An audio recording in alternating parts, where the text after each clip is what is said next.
Vamos a comenzar nuestro estudio leyendo un pasaje que encontramos en el Evangelio según San Lucas, el capítulo 17 y los versículos 28 al 32. Lucas 17, 28 al 32. Aquí está relatando una experiencia que ocurrió en el Antiguo Testamento que se haya registrado en el libro de Génesis.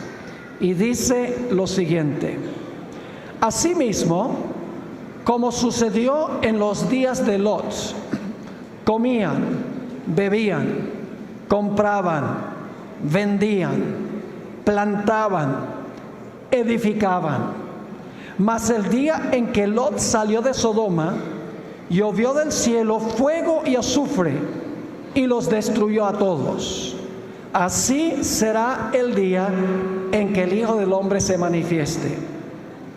En aquel día, el que estuviere en el terrado y sus alhajas en casa, no descienda a tomarlas, y el que en el campo, asimismo no vuelva atrás. Acordaos de la mujer de Lot. Este pasaje contiene lo que se conoce como una tipología, es decir, lo que ocurrió una vez llega a representar algo que va a ocurrir a escala mayor en el futuro. Jesús dijo, como fue en los días de Lot, así será también en conexión con la venida del Hijo del Hombre. Esa es una relación tipológica. La historia pasada ilustra en escala menor lo que va a pasar en el futuro. Así que para entender lo que vamos a estudiar en nuestro tema de hoy, tenemos que regresar a la historia de Sodoma y Gomorra, que se encuentra registrada en Génesis el capítulo 13 y empezando en el versículo 10. Aquí encontramos una descripción de cómo era la región donde estaban las ciudades de Sodoma y Gomorra antes que las ciudades fuesen destruidas con fuego. Dice aquí en Génesis 13:10: y alzó Lot sus ojos y vio toda la llanura del Jordán, que toda ella era de riego, como el huerto de Jehová. ¿Cuál es el huerto de Jehová? El Edén. Es decir, esa región era como el huerto del Edén en belleza. Sigue diciendo que toda ella era de riego, como el huerto de Jehová, como la tierra de Egipto en la dirección de Zoar, antes que destruyese Jehová a Sodoma y a Gomorra. Un lugar con una belleza pristina, como el huerto del Edén. Pero la Biblia nos dice que esa región era supremamente pecaminosa, particularmente las ciudades de Sodoma y de Gomorra. Los habitantes eran malos. Leamos el versículo 13 del capítulo 13, donde nos describe la condición moral de las ciudades. Dice allí: mas los hombres de Sodoma eran malos, y por si acaso no entendieron, malos, y pecadores, y por si acaso no entendimos pecadores, dice en gran manera. Es decir, los habitantes de esas ciudades eran malos y pecadores contra Jehová en gran manera. Cuando leemos la Biblia nos damos cuenta que las ciudades se caracterizaban primordialmente por tres pecados capitales. El primer pecado capital era la perversidad sexual. La palabra sodomía, la palabra sodomizar, viene de una de las ciudades de esa región. Sabemos que ellos practicaban en las ciudades libremente la homosexualidad, porque la última noche antes de la destrucción de las ciudades, los hombres de la ciudad, tanto jóvenes como viejos, se reunieron alrededor de la casa de Lot y le dijeron: sácanos a esos dos hombres que eran ángeles, porque queremos conocerlos. La palabra conocer ahí se refiere a tener relaciones sexuales. Es decir, los hombres de Sodoma querían tener relaciones homosexuales con los ángeles que estaban en la casa de Lot. Sabemos también que allí se practicaba el incesto. Y ustedes dicen, ¿cómo sabemos eso? Porque las hijas de Lot se habían contaminado con el ambiente de las ciudades. Después que salieron de las ciudades, escaparon. La Biblia nos dice que sus dos hijas, las dos hijas de Lot, emborracharon a su padre para poder tener relaciones sexuales con su propio padre y tener hijos con su propio padre. Es decir, uno de los pecados grandes de las ciudades era la promiscuidad sexual. Una segunda maldad o un segundo pecado que tenían las ciudades era la violencia. No lo pensaban dos veces de ejercer violencia. ¿Cómo sabemos eso? Sencillamente porque la última noche los hombres de Sodoma se reunieron alrededor de la casa de Lot. Y cuando Lot les dijo, no, yo no voy a sacarle a estos dos hombres, dice que hacían violencia al varón Lot. Es decir, querían linchar a Lot porque no le sacó a esos dos hombres que resultaban ser ángeles. Eran ciudades supremamente violentas. También se caracterizaban por un materialismo craso, un egoísmo a donde no pensaban en los necesitados, solamente pensaban en su propio bienestar. En Ezequiel 16, 48 y 49, Dios compara al pueblo de Israel, porque había caído bien bajo moralmente, con las ciudades de Sodoma y de Gomorra. Dice allí en Ezequiel 16, 48 y 49, vivo yo, dice Jehová el Señor, que Sodoma tu hermana y sus hijas no han hecho como hiciste tú y tus hijas. He aquí que esta fue la maldad de Sodoma tu hermana: soberbia, saciedad de pan y abundancia de ociosidad tuvieron ella y sus hijas, y no fortaleció la mano del afligido y del menesteroso. Vivían solo para ellos, ignoraban las necesidades de aquellos menos afortunados. Así que Dios decidió que Él iba a destruir las ciudades de la llanura. Pero Dios nunca destruye una civilización o una ciudad sin primero enviar un mensaje de advertencia para que la gente de esa ciudad o de esa nación se arrepienta de sus pecados, de tal manera que Dios no tenga que destruirlos. Vamos a Génesis 18 ahora, a donde continúa la historia. Génesis 18 y el versículo 1 hasta el versículo 3. Dice, después le apareció a Abraham, se le apareció Jehová a Abraham en el encinar de Mamre, estando él sentado a la puerta de su tienda en el calor del día. Y Abraham sus ojos y miró. Y he aquí 3 varones que estaban junto a él. Fíjense que vienen 3 varones para visitar a Abraham. Sigue diciendo, y cuando los vio, salió corriendo de la puerta de su tienda a recibirlos. Y se postró en tierra. Y ahora quiero que noten que Abraham habla solo con uno de los 3, no con los 3. Dice en el versículo 3, y dijo, Señor, no señores, eran 3. Dice, Señor, si ahora he hallado gracia en tus ojos, singular, ruego que no pases, no dice no pasen, no pases de tu siervo. Es decir, Abraham está hablándole a uno de los 3. E inmediatamente nos preguntamos, ¿quién era ese personaje con quien hablaba Abraham? En unos momentos lo vamos a ver. Después de un tiempo allí con Abraham junto con los 3 varones se levantaron y se movieron hacia la ciudad de Sodoma. Eso es lo que dice el versículo 16. Dice, y los varones, que eran los tres, junto con Abraham, se levantaron de allí y miraron hacia Sodoma, y Abraham iba acompañándolos. Es decir, por cierta distancia, Abraham y los tres personajes están caminando juntos hacia Sodoma. Pero lo interesante es que solo llegaron a la ciudad 2 de los 3. Noten Génesis 18 y el versículo 22. Dice, y se apartaron de allí los varones, y vamos a encontrar que fueron 2, aunque iban 3. Se apartaron de allí los varones y fueron hacia Sodoma.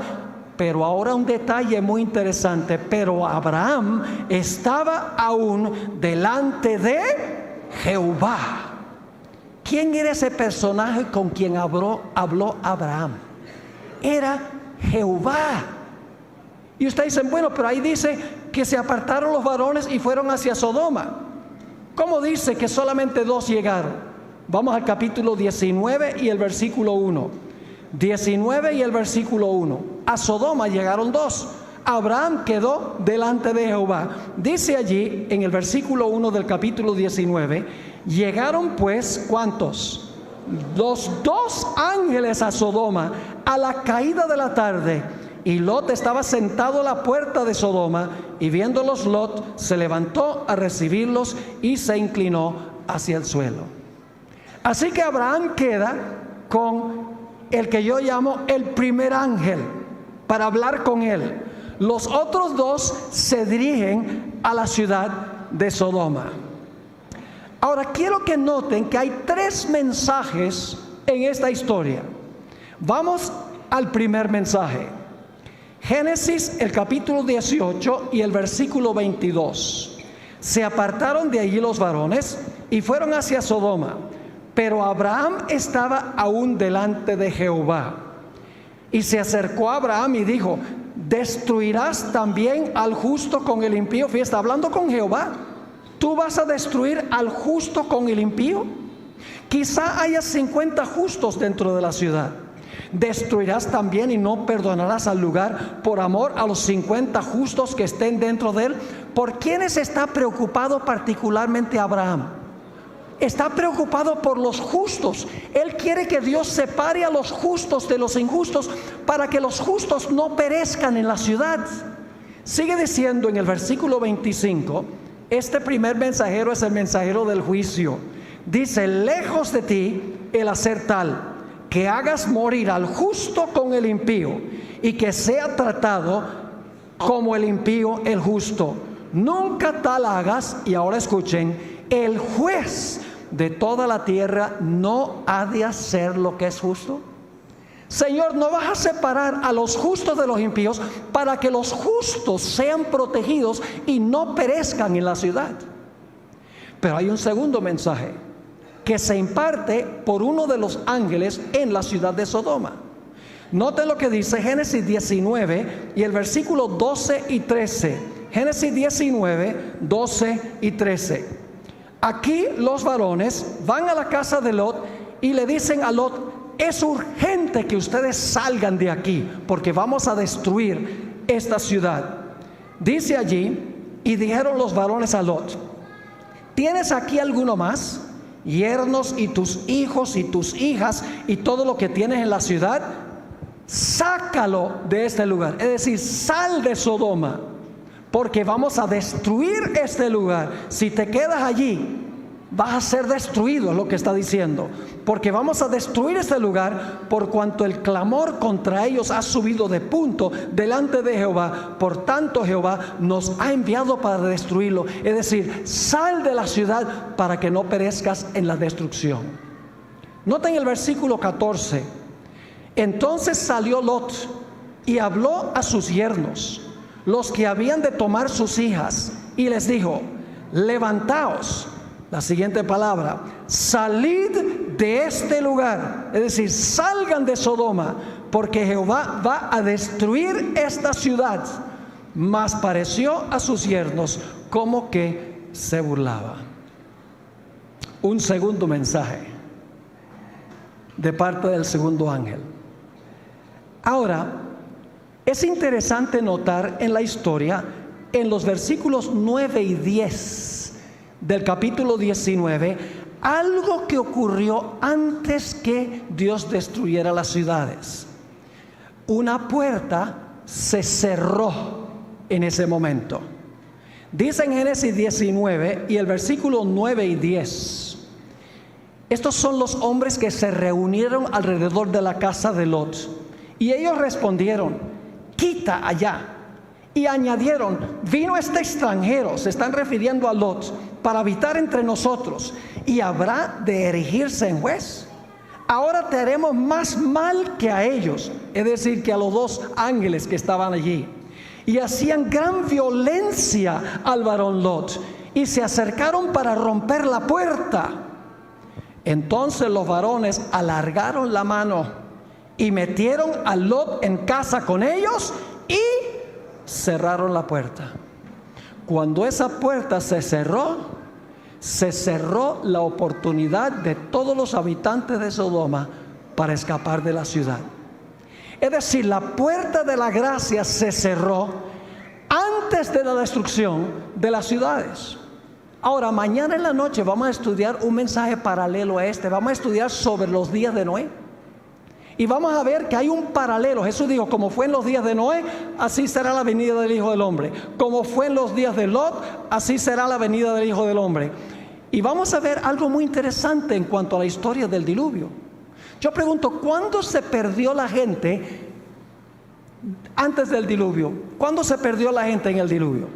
¿Cuando se cerró la puerta o cuando comenzó a llover? Yo pregunto, ¿cuando se cerró la puerta empezó a llover inmediatamente? No, pasaron 7 días y luego fueron destruidos. Es decir, la puerta se cierra primero y luego entonces viene la destrucción. Cuando se cerró la puerta en Sodoma, la puerta de la oportunidad se cerró para todos los habitantes de Sodoma, y los únicos que estaban seguros eran los que estaban encerrados en la casa dentro de la puerta cerrada.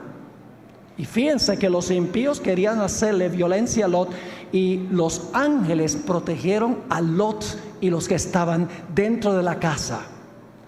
Ahora hay un tercer mensaje, y ese es el mensajero que finalmente trae la destrucción. Noten lo que dice Génesis 19 y el versículo 24. No olviden estos detalles, porque vamos a volver a la aplicación tipológica en la segunda mitad de nuestro tema. Génesis 19, 24.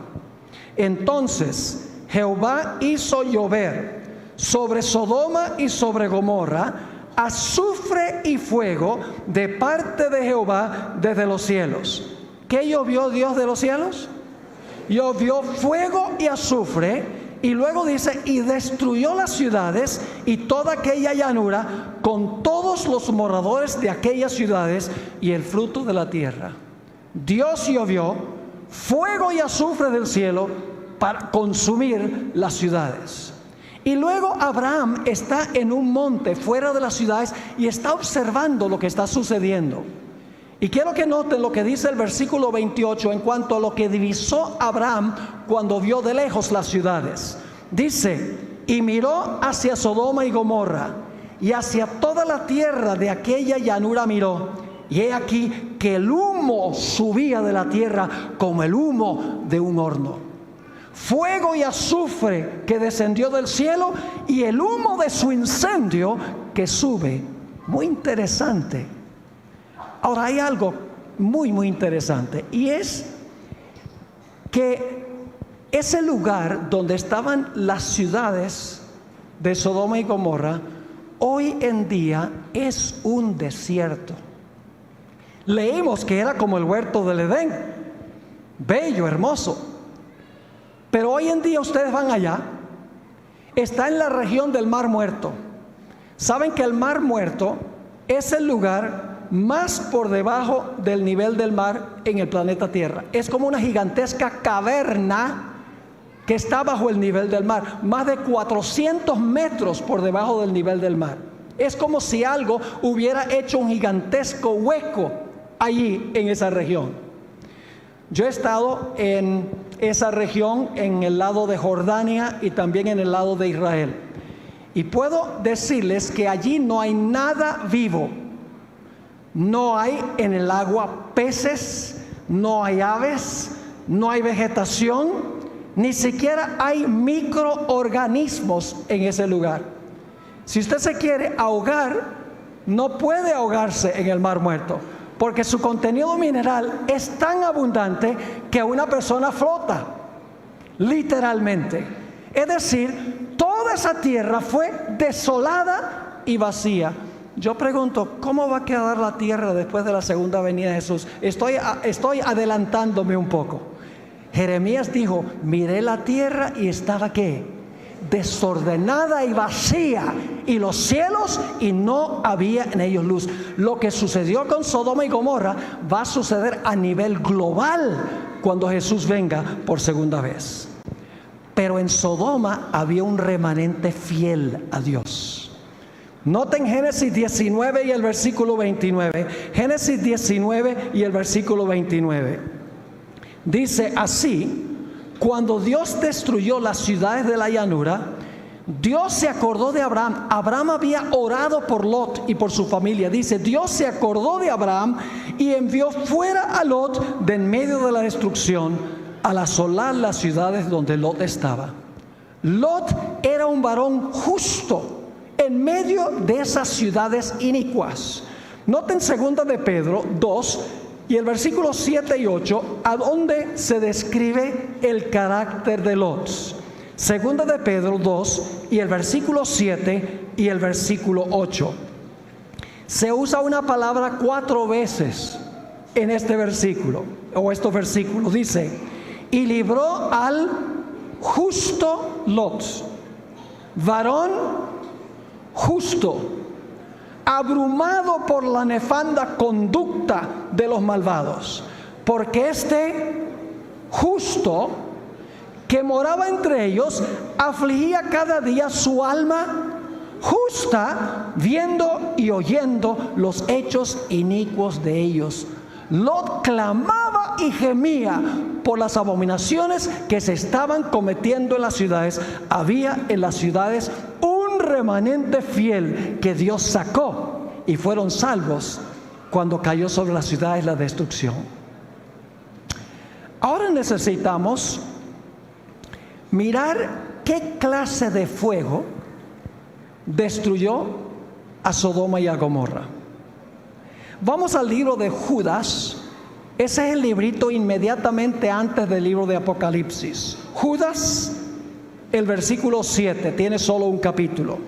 Vamos a ver qué clase de fuego destruyó las ciudades. Dice allí en Judas 7, como Sodoma y Gomorra y las ciudades vecinas, las cuales de la misma manera que aquellos, habiendo fornicado, fíjese otra vez el énfasis sobre las aberraciones sexuales, habiendo fornicado e ido en pos de vicios contra naturaleza, como la homosexualidad, etcétera, fueron puestas por ejemplo, sufriendo ¿qué cosa? El castigo de ¿qué? Del fuego eterno. ¿Qué clase de fuego destruyó Sodoma y Gomorra? Fuego eterno destruyó esas ciudades. Pero ahora tenemos un problema. 2 de Pedro 2:6. 2 de Pedro 2 y el versículo 6. Nos dice algo interesante en cuanto a estas ciudades. Dice lo siguiente: y si condenó por destrucción a las ciudades de Sodoma y Gomorra, reduciéndolas ¿a qué? A ceniza. Y ahora escuchen, poniéndolas ¿de qué? De ejemplo a los que habían de vivir impíamente. Yo pregunto, ¿esta historia se va a repetir? ¿Es un ejemplo de algo que va a ocurrir más adelante? ¿Cómo no? Ahora, dice que fueron reducidas a ceniza. Ahora tenemos un problema muy serio, porque dice que fueron destruidas con fuego eterno, pero las ciudades fueron reducidas a cenizas. ¿Han tratado ustedes alguna vez de quemar cenizas? Las cenizas son el fruto del fuego. Una vez que algo es reducido a cenizas, ¿el fuego qué? El fuego se apaga. Entonces, ¿cómo es que estas ciudades fueron destruidas con fuego eterno y sin embargo fueron reducidas a cenizas. Vamos a mirar lo que enseña la Biblia.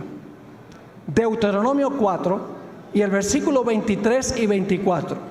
Deuteronomio 4 y el versículo 23 y el versículo 24. Aquí Dios le está hablando a su pueblo en el Antiguo Testamento, al pueblo de Israel. Dice lo siguiente: guardaos, no os olvidéis del pacto de Jehová vuestro Dios, que Él estableció con vosotros, y no os hagáis escultura o imagen de ninguna cosa que Jehová tu Dios te ha prohibido. Es decir, no practiques idolatría. Porque Jehová tu Dios es ¿qué cosa? Es fuego consumidor, Dios celoso. ¿Qué es Dios? Fuego consumidor. Algunos dicen, bueno, pero eso era en el Antiguo Testamento. Vamos entonces a un texto del Nuevo, a donde se cita este versículo. Hebreos 12, 28 y 29. Hebreos 12, 28 y 29. Aquí el apóstol Pablo, quien creo yo que es el autor del libro de Hebreos, escribió lo siguiente: así que, recibiendo nosotros un reino inconmovible, tengamos gratitud y mediante ella sirvamos a Dios, agradándole con temor y reverencia. ¿Cómo debemos tratar a Dios? ¿Agradarle con qué? Con temor y reverencia. ¿Por qué razón? Porque nuestro Dios es fuego consumidor. ¿Quién es el fuego? Dios. Ahora, no me entiendan mal, Dios no se compone de un montón de llamas de fuego.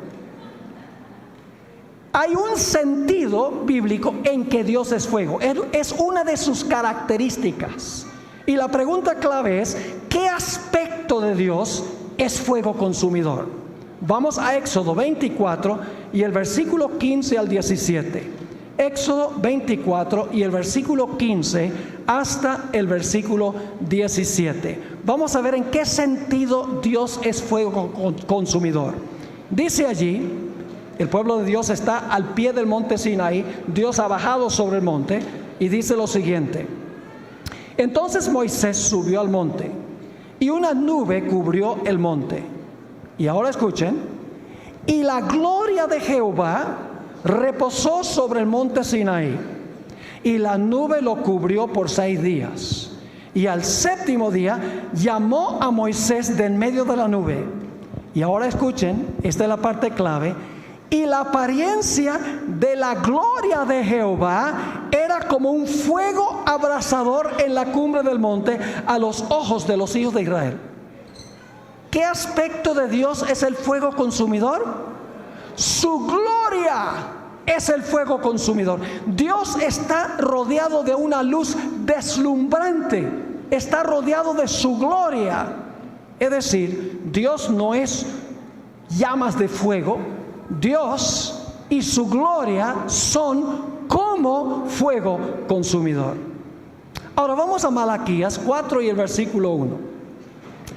Las ciudades fueron reducidas a cenizas, pero fueron destruidas con fuego eterno. Ahora vamos a Malaquías, el capítulo 4 y el versículo 1.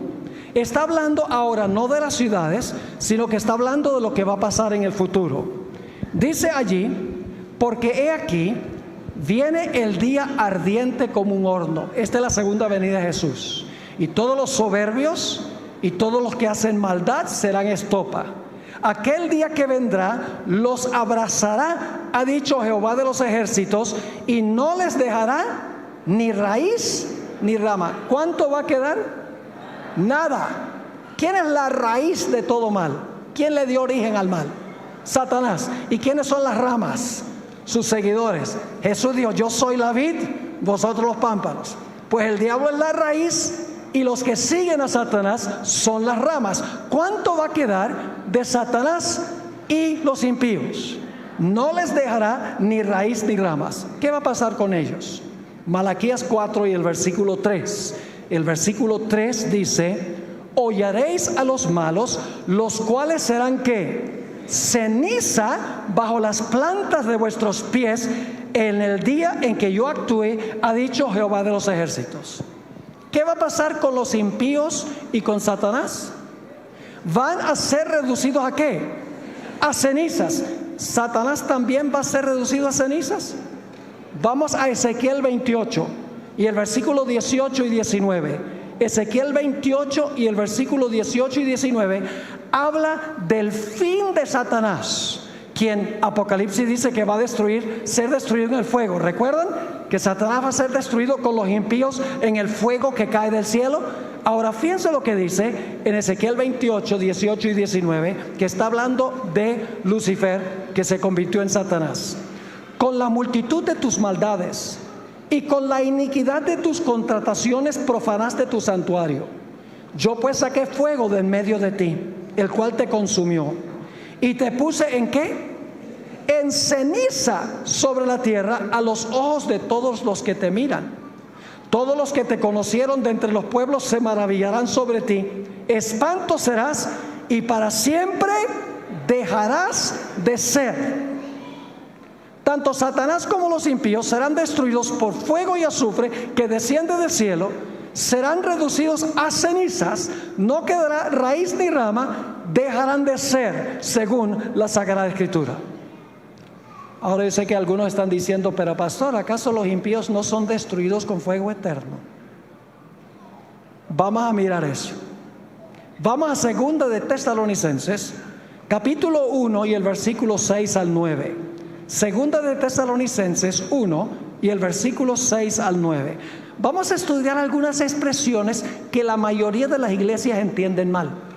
Si entendemos las expresiones como debe ser, no vamos a tener ningún problema en entender cómo las ciudades fueron destruidas con fuego eterno, sin embargo fueron reducidas a cenizas. Lo mismo al final de la historia. Dice allí, en 2 de Tesalonicenses 1, porque es justo delante de Dios pagar con tribulación a los que os atribulan, y a vosotros que sois atribulados, daros reposo con nosotros cuando se manifieste el Señor Jesús desde el cielo con los ángeles de su poder, en llama de fuego, para dar retribución a los que no conocieron a Dios, ni obedecen al Evangelio de nuestro Señor Jesucristo, los cuales sufrirán pena ¿de qué? De eterna perdición. ¿Y qué es eterna perdición? Excluidos de la presencia del Señor y de la ¿qué? Y de la gloria de su poder. Yo pregunto, ¿la perdición de los impíos será eterna? ¿Será eterna la perdición de los impíos? Entonces por la eternidad se van a estar perdiendo y perdiendo y perdiendo y perdiendo y perdiendo. No, son destruidos y quedan perdidos para siempre. Eso es perdición eterna. No es el proceso de perdición que es eterno, sino el resultado de la perdición. Noten Mateo 25 y el versículo 41 y 46. Mateo 25, versículo 41 y luego el versículo 46. Dos expresiones difíciles. Dice aquí, está hablando de la parábola de los corderos y los cabritos. Los cabritos están al lado izquierdo y los corderos están al lado derecho. Son los que se van a salvar. Dice, entonces dirá también a los de la izquierda: apartaos de mí, malditos. ¿A dónde? Al fuego eterno preparado para el diablo y sus ángeles. ¿Cómo es la cosa? ¿Apartados a dónde? Al fuego eterno. Ahora escuchen bien. Muchas iglesias dicen, ve, los impíos van a estar quemándose y quemándose y quemándose y quemándose eternamente porque es fuego eterno. Pero escuchen bien, ¿qué es el fuego según la definición bíblica? Es la gloria de Dios. ¿Por cuánto tiempo ha tenido Dios su gloria? Eternamente. Escuchen bien, el fuego es eterno, no lo que el fuego consume. ¿Me están entendiendo lo que estoy diciendo? El fuego sí es eterno porque es la gloria de Dios y Dios siempre ha tenido su gloria, pero lo que el fuego consume no es eterno. Noten la otra expresión en el versículo 46 de Mateo 25. E irán estos al castigo eterno y los justos a la vida eterna. Yo pregunto, ¿los impíos van a ser castigados para siempre? ¿Van a volver a vivir? ¿Van a volver a existir? No. Entonces, ¿su castigo es eterno? Sí. En resultado, no en proceso. Dios tendría que ser un monstruo para castigar a una persona por 80, 90 años de pecado, haciéndolo quemarse por la eternidad en un fuego donde se revuelcan de dolor y gritan maldiciones a Dios. Dios sería un monstruo. El fuego es eterno porque el fuego es la gloria de Dios, destruye a los impíos, son reducidos a cenizas, pero después que ellos mueren, la gloria de Dios, el fuego continúa, porque el fuego es la gloria de Dios. Ahora prepárense para una sorpresa. Los que van a vivir eternamente en el fuego no son los malos, sino los buenos.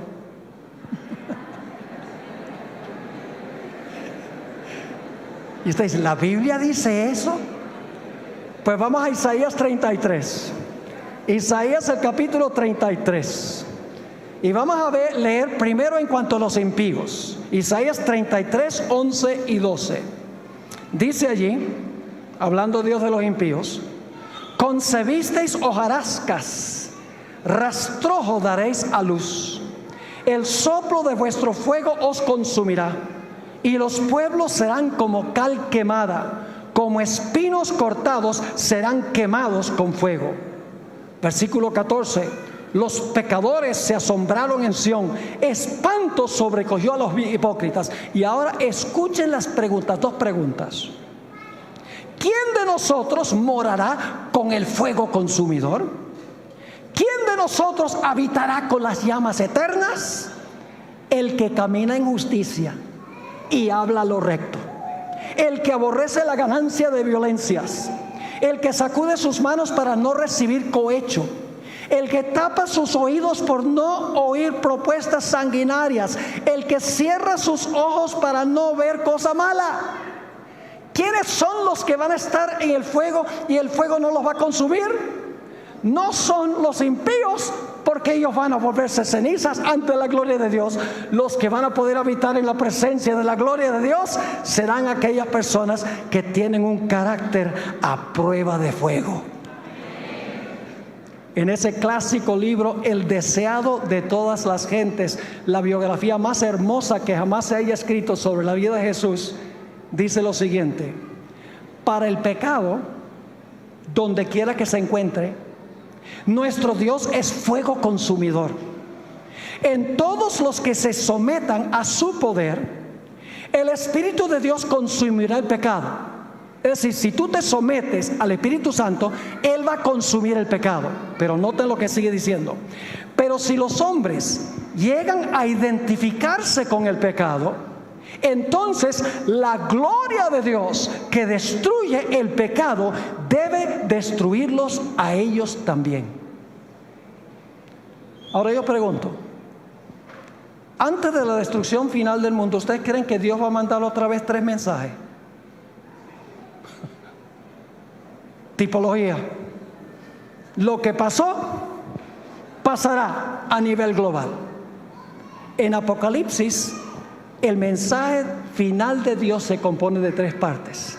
Se conoce como los mensajes de los 3 ángeles. Vamos a notar el paralelo entre esos mensajes globales al final y lo que ocurrió con Sodoma y Gomorra. Vamos a Apocalipsis 14 y el versículo 6 y el versículo 7. Apocalipsis 14 y el versículo 6 y el versículo 7.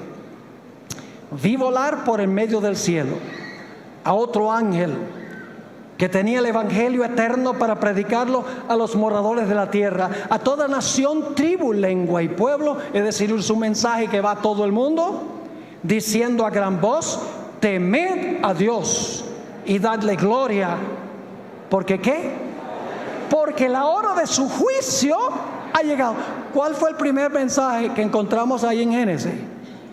El juez de toda la tierra no hará lo justo, separando los justos para que no sean destruidos juntamente con los injustos. Aquí dice: la hora de su juicio ha llegado, y adorad a aquel que hizo el cielo y la tierra, el mar y las fuentes de las aguas. Teme a Dios, dale gloria, adora a Dios, porque estamos ahora en la hora del juicio. Pero hay un segundo mensaje. En Apocalipsis 14 y el versículo 8, dice: otro ángel le siguió diciendo: ha caído Babilonia, la gran ciudad, porque ha hecho beber a todas las naciones del vino del furor de su fornicación. El vino son sus falsas doctrinas que le ha dado a todo el mundo, y por eso Babilonia cayó. Ahora yo pregunto, ¿va a destruir Dios a Babilonia al final de la historia por causa de sus pecados? ¿Cómo no? Pero Dios va a sacar de Babilonia a sus fieles antes de la destrucción. Noten Apocalipsis 18 y el versículo 1 hasta el versículo 5. Este es el mensaje del segundo ángel.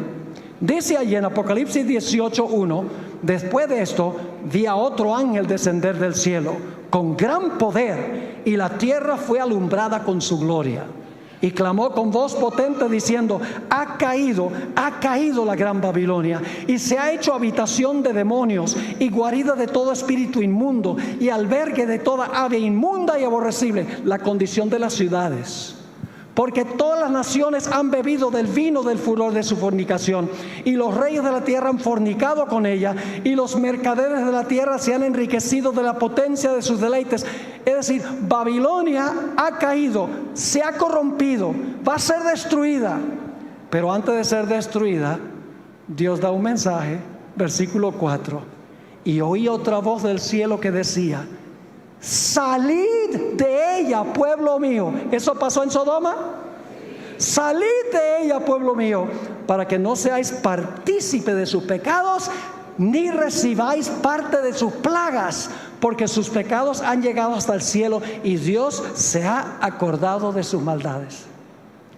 Y por la premura del tiempo, les voy a mencionar solo el mensaje del tercer ángel. El tercer ángel dice que el que no salga, va a llover sobre ellos fuego y azufre del cielo, y el humo de su incendio ascenderá. ¿Encontramos eso en Sodoma y Gomorra también? ¿Cómo no? Esto es tipología. Solo que en el libro de Apocalipsis el mensaje es para todo el mundo. No es solamente para unas ciudades en cierta región geográfica. Ahora yo pregunto, ¿al final de la historia se va a cerrar la puerta de la gracia antes que venga la destrucción? Los fieles de Dios van a tener que vivir en este mundo y ser protegidos por los ángeles, porque los impíos van a querer destruirlos. Noten el Salmo 91 y el versículo 9 al 12. Este es el salmo de la gran tribulación. Esto es lo que le espera a los fieles de Dios. Dice lo siguiente: Salmo 91, 9 al 12. Porque has puesto a Jehová, que es mi esperanza, al Altísimo por tu habitación. No te sobrevendrá, ¿qué? No te sobrevendrá mal ni plaga. Fíjense, ni plaga tocará tu morada. ¿Por qué no? Pues a sus ángeles mandará acerca de ti, que te guarden en todos tus caminos. En las manos te llevarán, para que tu pie no tropiece en piedra. Así que Dios está impartiendo 3 mensajes hoy al mundo. Vamos a hablar un poco más de estos mensajes en el transcurso de los temas de esta semana. Ahora, la pregunta clave es: ¿cómo puedo yo estar seguro de que cuando el fuego consuma a los impíos, no me consuma a mí también? La respuesta es que nosotros tenemos que tener un carácter a prueba de fuego, como los 3 jóvenes que fueron echados al horno. ¿Han leído esa historia? Era tan caliente el fuego del horno que consumió a los que echaron a los 3 muchachos. Y luego el rey Nabucodonosor mira dentro del horno y dice: ¿no echamos en el horno 3? Pues yo veo un cuarto, y se pasea con ellos y pareciera que es el Hijo de Dios. Los 3 muchachos caminaron en medio de ese incendio y el fuego no los quemó, y ese era un fueguito humano. Pero nos enseña una lección, Y es que ellos tenían una fidelidad a Dios, una confianza en Dios, que estaban dispuestos de morir para ser fieles a Dios. Tenían un carácter a prueba de fuego. ¿Quiénes son los que van a ver a Dios? ¿Saben lo que van a hacer los impíos cuando Jesús venga?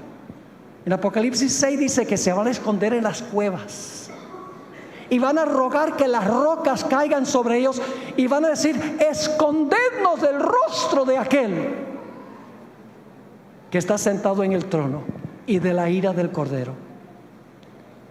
Pero los fieles van a gozarse de ver el rostro. ¿Por qué? Vamos a leer algunos versículos ahora muy importantes. Y no vamos a tomar el tiempo para buscarlos todos porque son varios. Mateo 5:8 dice: bienaventurados los de limpio corazón, porque ellos ¿qué? Porque ellos verán a Dios. Y cuando el corazón está limpio, la vida está limpia. Cuando yo era niño, a veces se me salió una mala palabra en la escuela y el rector siempre llamaba a la casa para decirle a mi mamá. Y cuando llegaba a la casa, mi mamá ya tenía el jabón listo para lavarme la boca con jabón. Y un día, mientras me saboreaba el jabón, que por cierto no sabía muy bueno, miré a mi mamá y le dije: pero mira, mamá, no lo estás haciendo correctamente. O sea, lo que tiene que hacer es lavarme el corazón, porque de la abundancia del corazón habla la boca. De nada vale limpiar la boca. El que tiene un corazón limpio verá a Dios, porque su vida es limpia. Isaías 33:17, el siguiente texto, después que leímos que los justos son los que van a estar en el fuego, dice: tus ojos verán al Rey en su hermosura, verán la tierra que está lejos. En 1 de Juan 3:1-3, otra vez la expresión ver. ¿Quiénes son los que van a ver? 1 de Juan 3:1-3, mirad cuál amor nos ha dado el Padre para que seamos llamados hijos de Dios. Por esto el mundo no nos conoce, porque no le conoció a Él. Amados, ahora somos hijos de Dios y aún no se ha manifestado lo que hemos de ser, pero sabemos que cuando Él se manifieste, es decir, cuando Jesús venga, seremos semejantes a Él, porque le veremos tal como Él es. ¿Y por qué lo vamos a ver?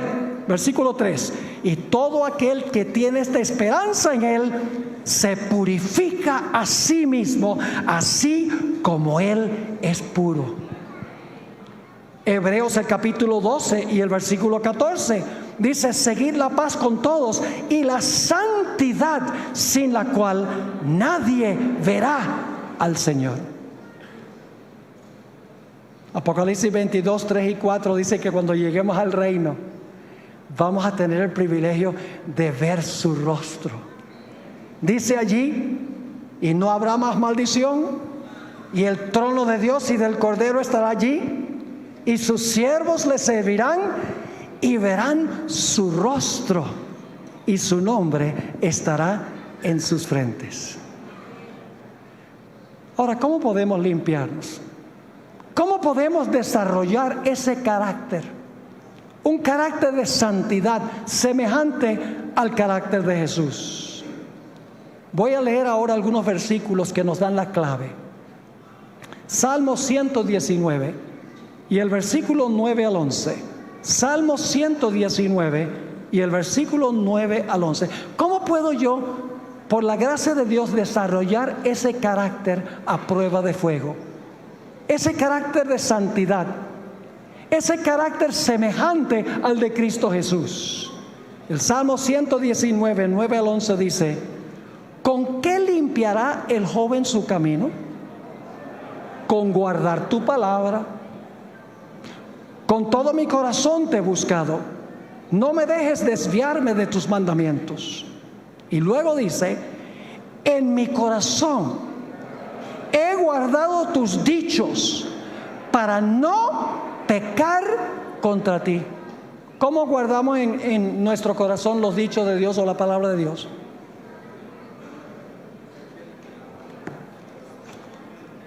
Leyendo la Biblia.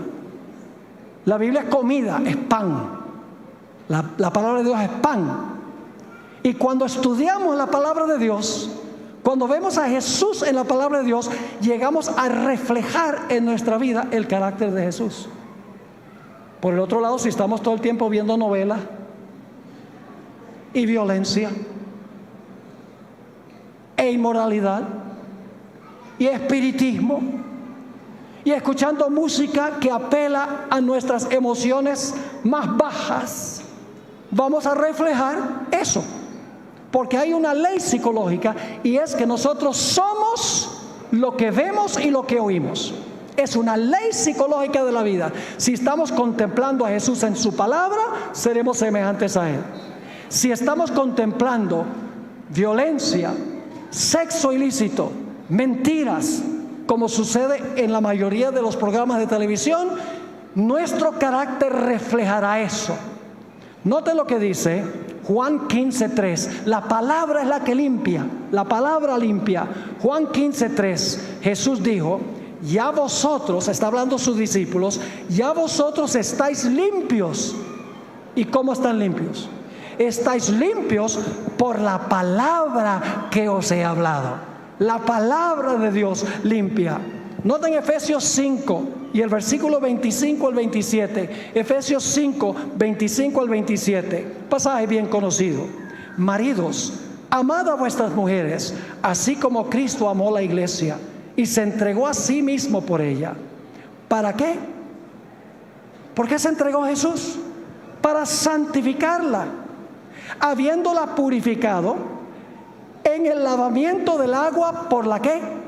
Por la palabra, a fin de presentársela a sí mismo una iglesia gloriosa, que no tuviese ¿qué cosa? Mancha, ni arruga, ni cosa semejante, sino que se fuese santa y sin mancha. Por la palabra. Hay poder en la palabra de Dios. Cuando nosotros estudiamos la palabra, leemos la palabra, particularmente los evangelios, la historia de Jesús, llegamos a admirar más y más a Jesús, y llegamos a amar lo que Jesús amó, y llegamos a aborrecer lo que Jesús aborreció. Es una ley de la vida. Vamos a un último texto, 2 Corintios, el capítulo 3 y el versículo 18. El penúltimo texto es este, 2 Corintios 3, 18. El apóstol Pablo nos da el secreto de cómo ser transformados. Dice: por tanto nosotros todos, mirando a cara descubierta como en un espejo la gloria del Señor, que con nosotros ahora es su carácter, en su segunda venida es el fuego destructor, mirando como en un espejo la gloria del Señor, ¿qué sucede? Somos, una mejor traducción es, estamos siendo transformados de gloria en la misma imagen, como por el Espíritu del Señor. Contemplando a Jesús somos transformados. ¿Saben cuál es la palabra transformados allí? La palabra griega metamorfoo. ¿Qué palabra en español viene de metamorfoo? Metamorfosis. ¿Saben lo que es una metamorfosis? Cuando yo estaba aquí en Icolben, se llamaba así en esa época, íbamos al Picacho, allá en la montaña, a cazar mariposas. Unas mariposas lindas, azules, así grandes. Y en ese tiempo ya yo no mataba las mariposas. Cuando era niño yo las coleccionaba. Y por lo tanto yo llegué a conocer mucho en cuanto a las mariposas. Casi me volví profesional. ¿En qué se parece un gusano a una mariposa? En nada. Y sin embargo la mariposa fue gusano. Pasó por una metamorfosis, por una transformación. Y lo que Pablo está diciendo aquí es que contemplando a Jesús en su palabra, nosotros somos transformados en su misma imagen. Ahora sí, el último texto. Hubo una persona que salió de Sodoma, pero Sodoma no había salido de ella.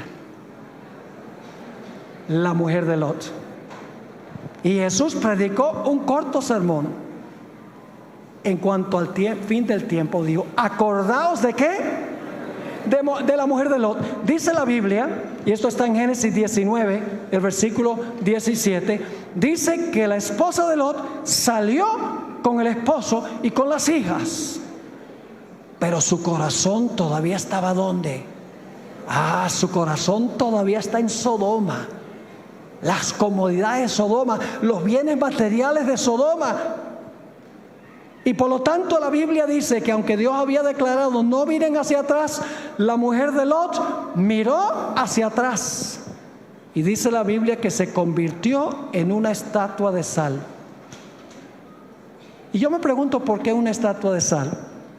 Porque Jesús declaró que cuando la sal pierde su carácter salado, no sirve sino para ser pisoteada de los seres humanos, pierde su utilidad.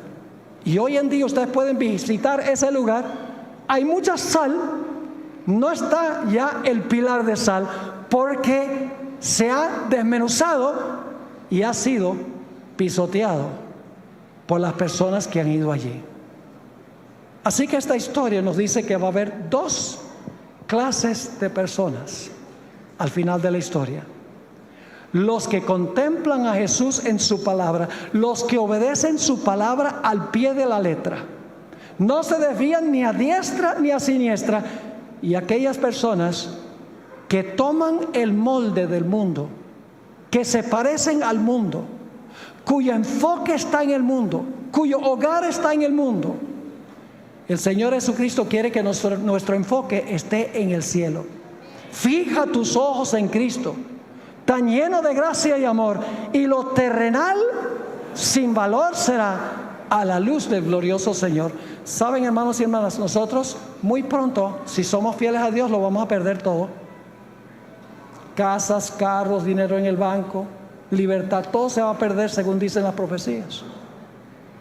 Pero si nosotros somos fieles a Dios, lo que perdemos aquí no importa, porque Dios tiene para nosotros un hogar celestial, lleno de riquezas, lleno de bendiciones, lleno de vida eterna, donde todo será gozo, paz y esperanza. Yo pregunto, ¿tienen ustedes el deseo de habitar en ese lugar? Ahora yo quiero hacer un llamado esta noche. Este llamado, los llamados son fuera de cámara, así que no tienen que preocuparse de que las cámaras están grabando esto. Hoy en día el mundo cristiano está confundido.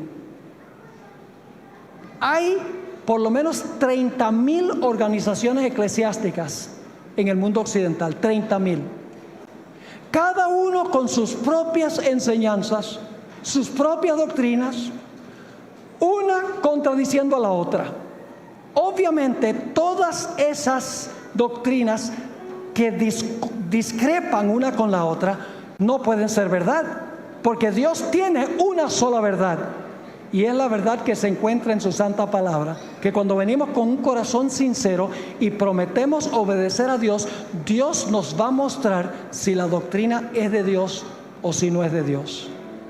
Yo quiero preguntar en esta noche, ¿cuántos de los presentes en primer lugar quieren decirle al Señor Jesús: Señor Jesús, yo quiero por tu gracia contemplarte a ti, yo quiero reflejar tu carácter, yo quiero reflejar tu belleza, yo quiero que las cosas del mundo se desvanezcan y quiero enfocarme en las realidades del cielo?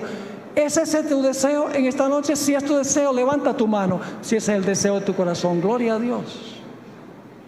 Pero ahora quiero hablar de otro asunto. ¿Cuántos de los presentes están dispuestos a decirle esta noche al Señor Jesús: Señor Jesús, si tú me revelas verdades en tu palabra que yo desconocía o que había entendido mal, si tú me revelas que las entendí mal o no las entendía, estoy dispuesta, Señor Jesús, de seguirte. Estoy dispuesto de aceptar esas enseñanzas que tú has dado, esas prácticas que tú has dado. No importa que sea diferente que lo que yo haya creído, diferente que lo que cree mi iglesia, lo que cree mi familia, lo que cree cualquiera. ¿Cuántos en esta noche están dispuestos a decirle eso al Señor Jesucristo? Estoy dispuesto de obedecer tu palabra a donde me lleve tu palabra. ¿Quieren colocarse de pie? Si ese es el deseo de su corazón, yo quiero tener una palabra de oración en esta noche, si ese es el deseo de tu corazón. Recuerden, el secreto de la victoria está en este libro. Obedecer lo que Dios dice en su santa palabra. Durante el transcurso de las siguientes conferencias vamos a hablar de algunas enseñanzas muy importantes que el mundo cristiano en gran medida ha olvidado o ha ignorado.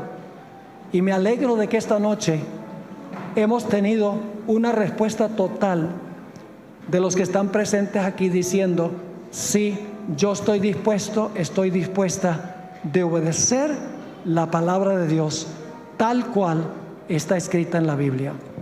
Oremos.